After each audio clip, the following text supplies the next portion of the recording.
지난 시간에 이어서 부활에 대한 말씀을 여러분들에게 드리겠습니다. 우리 기독교 복음의 핵심은 크게 두 가지라고 말씀을 드렸습니다. 하나는 십자가, 그리고 또 하나는 부활 교리입니다. 우리 기독교는 이 십자가와 부활로 인하여 세워진 교회입니다. 그리고 적어도 기독교인이라고 할 때 예수님께서 나의 죄 때문에 십자가 위에서 피를 쏟고 죽으셨음과, 그리고 나를 살리기 위하여 사망의 권세를 깨뜨리시고 다시 부활하셨음을 믿는다는 그 신앙 고백을 갖는 사람이 바로 크리스천이고 교인이라고 하는 사실을 믿습니다. 자, 그런데 안타깝게도 오늘 12절에 보면 그리스도께서 죽은 자 가운데서 다시 살아나셨다 전파되었거늘 너희 중에서 어떤 사람들은 어찌하여 죽은 자 가운데서 부활이 없다 하느냐. 그러니까 아직도 부활을 믿지 못하는 이런 사람들에게 부활에 대하여 차근차근 설명을 하고 있습니다. 자, 첫째, 오늘 12절부터 19절까지 말씀은 만일 죽은 자의 부활이 없다면, 자, 만일 죽은 자의 부활이 없다면, 다시 살아남이 없다면 7가지가 헛되다라고 하는 것을 말씀을 하고 있는데, 이런 논법들을 부정에 의한 부정을 논증하는 것, 혹은 부정을 통한 긍정을 말하는 것, 이렇게 표현할 수 있습니다. 자, 그러면 이제 13절 보면 만일 죽은 자의 부활이 없으면 하고 시작이 만일이라고 하는 말부터 시작이 됩니다. 그러면 7가지 나오는데, 첫째가 13절에 보면 만일 죽은 사람의 살아남이 없다면 예수의 부활이 없다. 그렇죠. 사람이 죽었다가 살지 못한다는 것을 부인한다면 예수의 부활이 없다. 그 다음에 두 번째 14절, 우리의 전하는 것도 헛되고, 우리가 그동안 뭘 전했습니까? 바울이 그동안 뭘 전했습니까? 예수님의 십자가와 부활을 전했는데 이것도 헛된 것이 되고, 세 번째 또 뭐가 헛됩니까? 믿음도 헛되고, 우리가 지금 뭘 믿고 있습니까? 예수님의 십자가와 부활을 믿고 있는데 이것도 헛되고, 그 다음에 네 번째 15절, 우리가 거짓 증인이 되고 말 것입니다. 그동안 바울을 위시한 모든 주의 복음을 전하는 사람들이 다 십자가의 복음을 전하고 부활의 복음을 전했는데, 만약에 죽은 사람이 살지 못한다, 부활이 없다, 그러면 모든 사람이 다 거짓 증인이 되고 마는 것이지요. 그 다음에 아주 중요한 것 다섯 번째 17절, 우리는 여전히 죄 가운데 죽어 있을 것입니다. 무슨 얘기인가 하면 죄 용서가 이루어지지 않는다는 것이지요. 그 다음에 여섯 번째는 18절에 예수님을 믿다 죽은 사람들도 결국은 멸망이다, 소망이 없다 라고 하는 것이고, 그리고 일곱 번째는 19절에 보면 부활을 믿는 사람이 세상에서 가장 불쌍한 사람이 될 것이다, 이렇게 얘기를 하고 있습니다. 자, 그런데 여러분, 둘째로 예수님은 부활하셨고 우리에게 놀라운 부활의 의미를 전해주고 있습니다. 20절부터 22절까지 둘째, 예수님의 부활이 의미하는 것이 무엇인가? 20절에 이렇게 시작이 되죠. 그러나 이제, 자, 만일로 시작했던 말이 이제는 확신으로 바뀝니다. 그러나 이제는 그리스도께서 죽은 자 가운데서 다시 살아나사 잠자는 자들의 첫 열매가 되셨도다. 할렐루야. 자, 여기 죽은 자 가운데서 다시 살아나셨습니다. 그러면 이제 예수님만 죽으셨다가 역사상에서 유일하게 살아나셨나요? 그건 아니에요. 자, 제가 지금 여러분들에게 성경에 여러 사람이 죽었다가 살아난 예가 있습니다. 그 사람들이 죽었다가 살아난 것과 예수님께서 죽으셨다가 살아나는 것에 어떤 차이와 의미가 있는가를 이제 설명을 해드리겠습니다. 여러분 보십시오. 우리 신구약 성경에는 예수님의 부활과는 다른 죽었다가 살아난 사람들의 이야기가 여러 곳에 나옵니다. 자, 구약 성경 열왕기상 17장에는 엘리야 선지자가 사르밧 과부의 아들이 죽었었는데 그 사르밧 과부의 아들을 살려냈습니다. 죽었다가 살아났습니다. 또 그의 제자인 엘리사는 열왕기하 4장에 보면 수넴 여인의 아들이 죽었었는데 그 죽었던 아들을 살려냈습니다. 여기도 죽었다가 살아났습니다. 그리고 신약성경 마가복음 5장 35절부터 43절에는 예수님께서 나인성 과부의 외아들이 죽었었는데 예수님께서 살아나게 하셨습니다. 또 요한복음 11장 38절부터 44절 베다니 동네에 나사로라고 하는 사람이 죽은 지 나흘 만에 주님의 능력을 통하여 다시 살아났습니다. 그리고 뿐만 아니라 더 놀라운 기록이 나오는데 우리 예수님께서 십자가에서 숨을 거두실 때 크게 두 가지 사건이 일어나지 않습니까? 하나는 성소의 휘장이 위에서부터 아래까지로 쫙 갈라져서 하나님 앞에 우리가 나갈 수 있는 길을 열어주신 것과 또 하나는 무덤 속에 잠을 자고 있던 사람들이, 그러니까 무덤의 문이 열리면서 죽었던 사람들이 살아났어요. 예수님이 숨을 거두시는 순간에 일부 어떤 사람들이, 그래서 그 사람들이 살아나가지고 예루살렘 성내를 활보하고 다녔다는 그 기록이 있어요. 그러니까 벌써 이 사람들도 죽었다가 예수님이 숨을 거두시는 순간에 살아난 사람들이 있었고, 그뿐이겠습니까? 또 사도들 시대에도 사도행전 9장 40절 베드로가 다비다라고 하는 여인이 죽었을 때 기도해서 살려냈습니다. 또 사도 바울은 사도행전 20장 9절부터 12절에 보면, 거기 보면 이제 유두고라고 하는 청년이 3층에서 떨어져 죽었어요. 그때에 바울 사도가 기도해서 죽었던 유두고를 살려냈습니다. 자, 그러면 신구약 성경에 이렇게 수많은 사람들이 죽었다가 살아났는데 우리가 이것을 부활이라는 말은 쓰지 않습니다. 이 사람들이 부활했다 이렇게 말하지 않습니다. 부활이라고 하는 단어에는 오직 단어는 예수님에게만 사용하고 있습니다. 자, 그러면 예수님도 죽으셨다가 사흘 만에 다시 살아나셨는데 그럼 이 사람들의 죽었다가 살아남과는 어떤 차이가 있을까요? 이런 차이가 있습니다. 자, 구약에서 이 사르밧 과부의 아들, 수넴 여인의 아들 죽었다가 살아나고 그리고 자기 수완을 다하고 또 죽었습니다. 맞죠? 그리고 또 나인성 과부의 아들 나사로 죽었다가 살아났다가 다시 또 죽었습니다. 또 다비다도 그렇고 유두고도 마찬가지입니다. 살아났다가 다시 죽었습니다. 그래서 이 사람들에 대하여는 부활이라는 말을 쓰지 않고 우리 예수님은 죽었다가 살아나셔서 영원히 살아있는 모습으로 존재하고 계시다는 것이 다르다라고 하는 사실을 믿으시기를 바랍니다.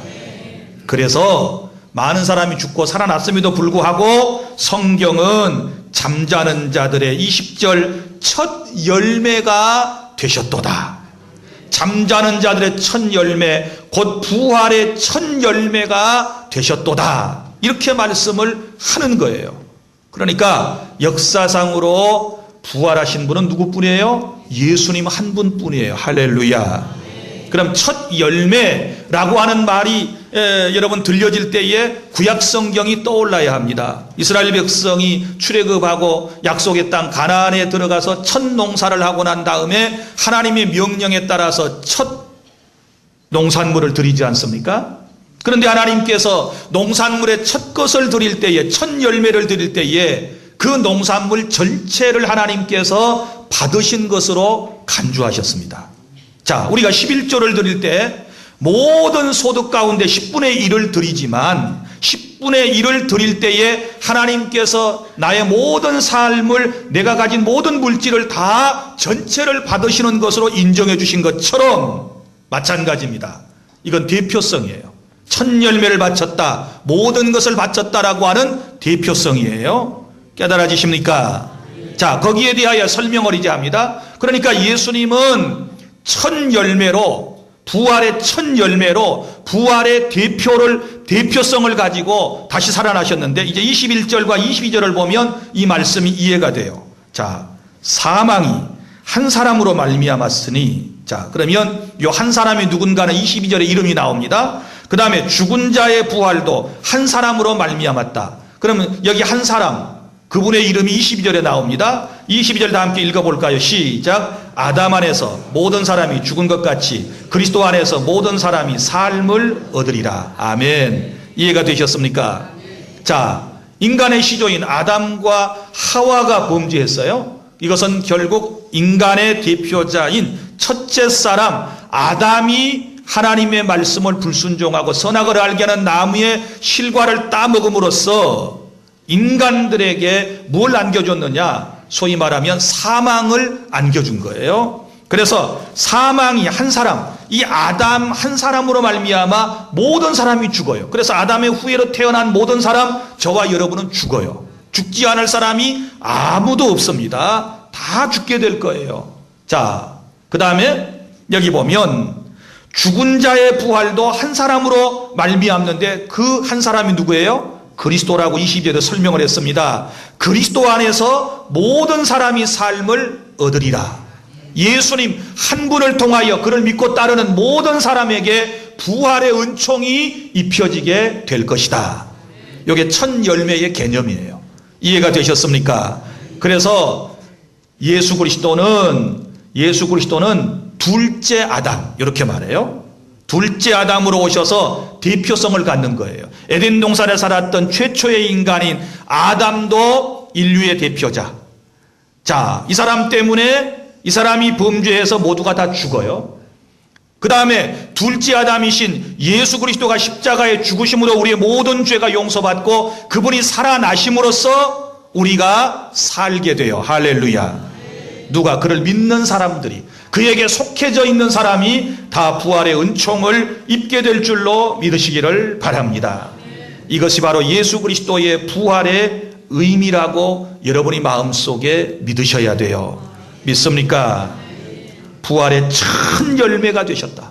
우리에게 부활을 선물해 주시기 위해서 주님께서 죽으셨다가 다시 살아나셨다. 이 사실을 확신하시기를 바랍니다. 그 다음에 셋째로 23절에서부터 28절까지의 말씀은 이제 부활의 순서입니다. 그 부활을 하게 될 터인데 어떤 순서가 있는가? 여기 23절. 그러나 각각 자기 차례대로 되리니. 자, 차례가 있습니다. 부활에도 차례가 있습니다. 자, 맨 먼저는 누구입니까? 첫 열매인 그리스도. 첫 열매인 그리스도께서 부활하셨어요, 이미. 자, 예수님은 첫 열매로서 부활하셨습니다. 그 다음이 누구라고 그랬습니까? 다음에는 그가 강림하실 때에, 그는 누구입니까? 예수님이. 강림이 무엇입니까? 다시 오실 때. 이걸 우리가 다시 오신다 그래서 재림이라고 그럽니다. 주님은 분명히 다시 오십니다. 약속대로 하늘의 천군 천사와 함께 나팔 소리와 함께 먼저 간 성도들의 영혼들과 함께 주님께서 오실 것입니다. 그것을 강림이라고 그러는데, 그때에 누가 부활합니까? 그리스도에게 속한 자요. 그리스도에게 속하여 있다라고 하는 말은 예수님을 믿고 죽은 사람, 성도의 부활을 의미하는 것입니다. 믿습니까? 그래서 성도가 다시 죽었지만 부활의 은총을 두 번째로 입게 돼요. 첫 번째 부활의 첫 열매는 예수 그리스도, 그 다음에 두 번째 부활은 바로 성도, 예수님을 믿는 사람들, 주 안에서 죽었던 사람들이 다시 부활의 은총을 입게 될 줄로 믿으시기를 바랍니다. 그 다음에 24절, 그 후에는 마지막이니, 그 후에, 자, 이것은 이제 천년 왕국 후에 있을 불신자의 부활을 염두에 두고 있습니다. 그래서 이걸 둘째 부활, 그래 첫째 부활에 참여하는 자가 복이 있다라고 말씀을 했는데, 이것은 우리 주님이 오실 때에 부활의 은총을 입는 성도의 부활을 얘기하고, 그 후에 마지막이니, 자, 이것은 이제 천년 왕국이 끝난 다음에, 주님이 오셔서 천년 왕국이 세워지고 천년 왕국이 끝난 다음에 심판을 받기 위해서 이제 그때 불신자, 악인들의 부활이 이루어지게 될 것입니다.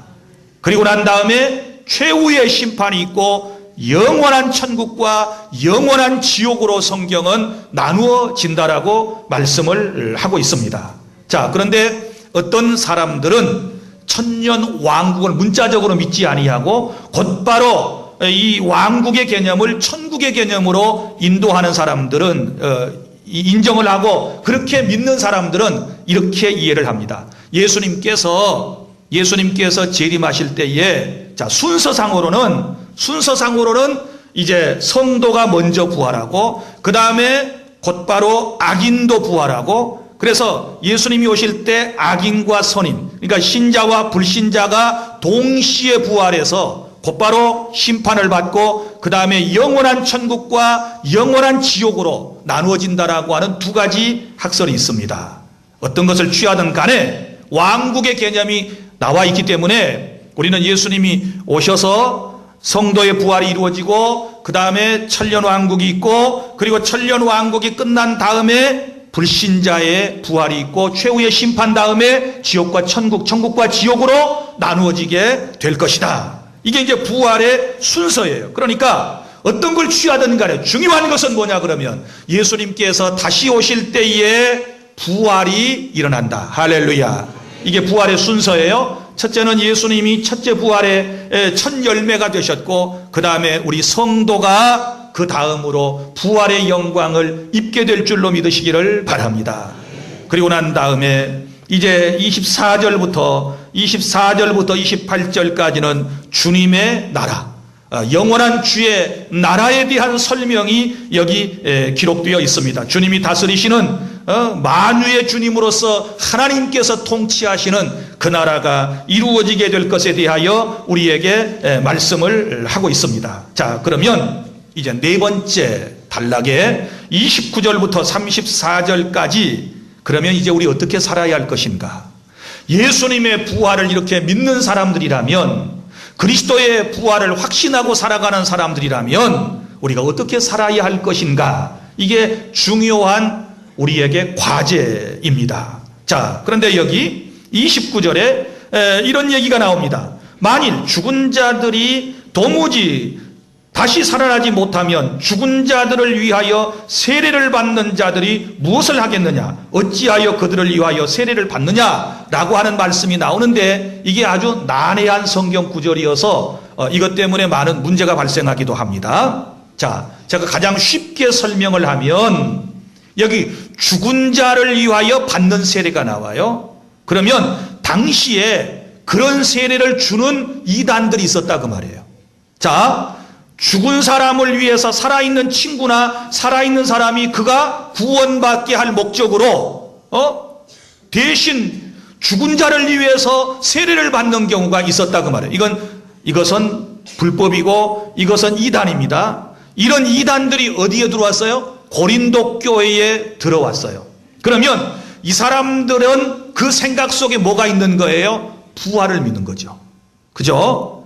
바로 그것을 여기에 끌어들이면서 죽은 다음에 부활을 설명하려고 하는 의도, 그것뿐이지 여기서 죽은 사람을 위해서 세례를 받아야 된다라고 하는 것을 인정하는 말이 절대로 아니라고 하는 사실을 여러분이 기억하시기를 바랍니다.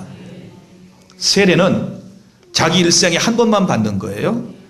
어떤 잘못된 이단 교파에서는 세례를 반복적으로 받게 하는 사람이 있어요. 이건 잘못된 거죠. 확신이 없을 때 받았으면 확신이 생길 때까지 계속 받아야 되고, 한국에서 장로교에서 받은 세례가 시원치 않다고 저 이스라엘 요단강까지 가가지고 다시 그곳에서 물을 뒤집어 쓰는 침례를 받는다든지, 이런 것은 절대로 바람직한 신앙생활이 아니고 이건 다 초대교회에 있었던 제세례파 이단에 속하는 거예요.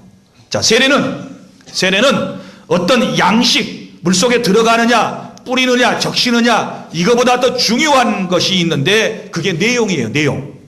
믿습니까? 물을 가지고 성부와 성자와 성령의 이름으로 받는 세례의 내용이 중요한 것이지. 자, 사람도 예배할 때 형식보다는 뭐가 더 중요합니까? 마음이 더 중요한 것이지. 그걸 물속에 꼭 들어갔다 나와야 한다라고 성경은 말하지 않습니다. 그래서 세례는 자기 일생에 한 번만 받는 거예요. 믿습니까? 계속 여기저기 다니면서 세례 받는 거 아니에요? 세례를 계속 받으면 초대교회에서도 제세례파라고 그래서 이단이 있어요. 이단에 빠지게 돼요. 자, 그러니까 이 본문을 절대로 오해하면 안 돼요. 이건 실제 고린도 교회 안에 당시에 이단들이 했던 관습이에요. 그 사람들도 뭘 믿었다? 부활을 믿고 내세를 믿었기 때문에 죽은 자를 위해서 세례를 받았지 않았느냐라고 하는 이걸 지금 얘기하는 것뿐이지, 이것을 지금 합리화시켜서 이게 옳다고 지금 말하는 것이 아니라는 것을 분명히 여러분이 짚고 넘어가실 수 있기를 바랍니다. 자, 그러면 이제 부활신앙을 가진 사람은 어떻게 살아야 되는가? 첫째는 담대함으로 세상을 살아갈 수 있습니다. 왜 그렇습니까? 30절, 또 어찌하여 우리가 언제나 위험을 무릅쓰리요. 자, 우리는 누구입니까? 복음을 전하는 사도들, 복음을 전하는 사람들이 언제나 항상 무엇을 무릅쓰고 복음을 전했습니까? 위험을 무릅쓰고 복음을 전했어요.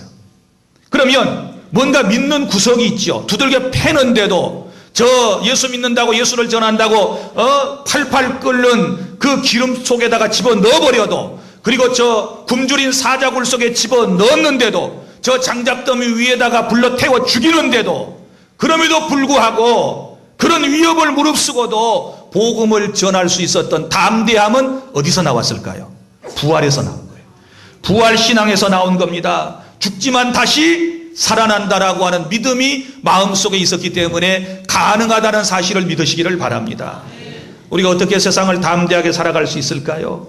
여러분, 부활신앙이 있으면 두렵지 않아요. 창검이 두렵지 않아요. 어떤 환난과 핍박도 두렵지 않아요. 담대함을 가지시기를 바랍니다.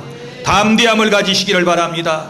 암 말기의 환자로서 임종 직전에 있어도 두려울 것이 없는 것은, 담대함으로 살아갈 수 있는 것은 죽지만 다시 산다라고 하는 부활신앙을 가지면 여러분 걱정할 것이 없는 줄로 믿으시기를 바랍니다.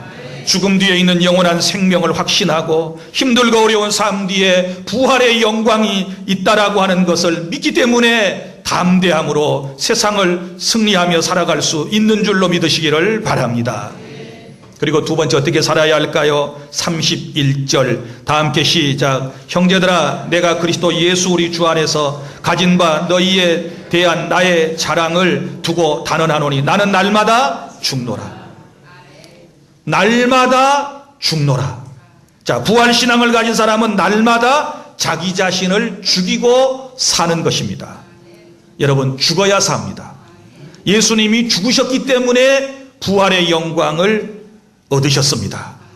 여러분, 한 알의 밀알이 땅에 떨어져 그대로 있으면 아무 소용이 없습니다. 밀알이 땅에 떨어져 썩었을 때에 거기서 다시 뭔가 새로운 것들이 나오게 됩니다. 죽어야 삽니다. 믿습니까? 내가 죽을 때에 다시 살아날 수 있는 것은 부활의 놀라운 은총을 믿는 믿음인 줄로 믿으시기를 바랍니다. 그래서 날마다 자기 자신을 죽이고 살아가야 돼요. 날마다 자기 자신을 죽이지 못하는 사람은 부활신앙을 믿지 못하기 때문에 그래요. 우리 주님께서 하신 말씀 기억하십시오. 바울이 부활을 체험하고 난 다음에 했던 말을 기억하세요. 나는 날마다 죽노라. 더 죽어야 돼요. 더 낮아져야 돼요. 더 깨져야 돼요. 더 부셔져야 돼요. 더 씻겨져야 돼요. 더 엎드려야 돼요. 날마다 죽어야 내가 산다는 복음을 여러분들이 꼭 가지고 부활신앙으로 내가 죽어야 산다, 내가 죽으면 산다, 이 믿음으로 승리하실 수 있기를 바랍니다. 그 다음에 32절부터 34절까지는 세상을 함부로 살지 않습니다. 부활신앙을 가진 사람은 세상을 함부로 살지 않아요. 여기 32절, 내가 사람의 방법으로 에베소에서 맹수와 더불어 싸웠다면 내게 무슨 유익이 있으리요? 죽은 자가 다시 살아나지 못한다면 내일 죽을 터이니 먹고 마시자 하리라. 이렇게 말씀을 하고 있습니다. 자, 여기 보면 에베소가 나옵니다. 에베소. 주로 이제 사도 바울이 에베소에서 사역을 했습니다. 에베소에는 큰 야외 경기장이 무대가 있습니다. 적어도 2만 명 정도 들어갈 수 있는 엄청난 야외 극장이 있고 또 몇천 명이 들어갈 수 있는 소극장이 참 많이 있었습니다. 그런데 이게 이제 박해 시대 때는 뭐로 사용되는가 하면 신자들을 아주 처형하는 그런 장소로 사용이 됩니다. 로마도 마찬가지고 복음이 들어갔던 곳의 모든 원형 경기장들이 나중에는 전부 다 그렇게 사용돼요. 거기에 사나운 맹수를 풀어놓고 크리스천들을 싸우게 만들어요. 그러면 크리스천들은 거기서 복음을, 믿음을 지키기 위해서 싸우다가 맹수의 밥이 되어 갈갈이 찢겨서 죽고 맹수의 결국은 밥이 돼요. 어떻게 그들이 그렇게 싸울 수 있었을까요? 부활신앙 때문에. 믿습니까? 내가 죽지만 다시 산다. 죽을 때는 힘들고 숨을 거두기까지는 고통스럽지만 그러나 내 숨이 끊어지고 난 이후에 주님이 나를 맞아주시기 위하여 하늘 보좌 우편에 서 계신다라는 이 믿음을 생각하고 이 믿음을 가지고 그들은 모든 십자가의 길을 걸어갈 수 있었고 순교자의 길을 걸어갈 수 있었고 어떤 핍박도 다 감내하면서 승리할 수 있었음을 믿으시기를 바랍니다. 그렇기 때문에 그들은 함부로 살 수 없었어요. 복음을 위해서만 살 수 있었습니다. 그런데 이런 믿음이 없으면 어떻게 살아갑니까? 이렇게 말하지요. 죽은 자가 다시 살아나지 못한다면 내일 죽을 터이니 먹고 마시자 하리라. 부활의 소망이 없는 사람들, 내세의 소망이 없는 사람들, 천국과 지옥을 믿지 않는 사람들은 나 죽으면 끝인데 하고 날마다 어떻게 살아가요? 세상을 먹고 마시자 하리라. 이렇게 세상을 살아가게 된다는 것입니다. 그러나 부활을 믿는 사람들은 절대 그렇지 않지요. 절대 그렇지 않지요. 실수해서 혹은 마음이 믿음이 연약해서 범죄할 수도 있지만 곧바로 회개하고 하나님 앞에 엎드려서 영원한 생명을 사모하고 첫째 부활에 참여하기를 위하여 정말 하나님 앞에 올바로 살아가려고 발버둥을 치지 이렇게 함부로 자기 자신을 내일 죽을 터이니 먹고 마시자 이렇게 살아가는 방임적인 태도를 이제 그런 태도로 살아가지 않는다는 사실을 기억하시기를 바랍니다. 그래서 33절 속지 말아라. 이 속지 말라는 말은 누구한테 속지 말라는 말일까요? 부활을 믿지 않는 사람들. 야, 사람이 죽으면 끝이지. 뭐 내세가 어디 있어? 부활이 어디 있어? 이런 사람들은 악한 친구들이에요. 그러니까 악한 친구라고 말을 하면서 선한 행실을 더럽혀요.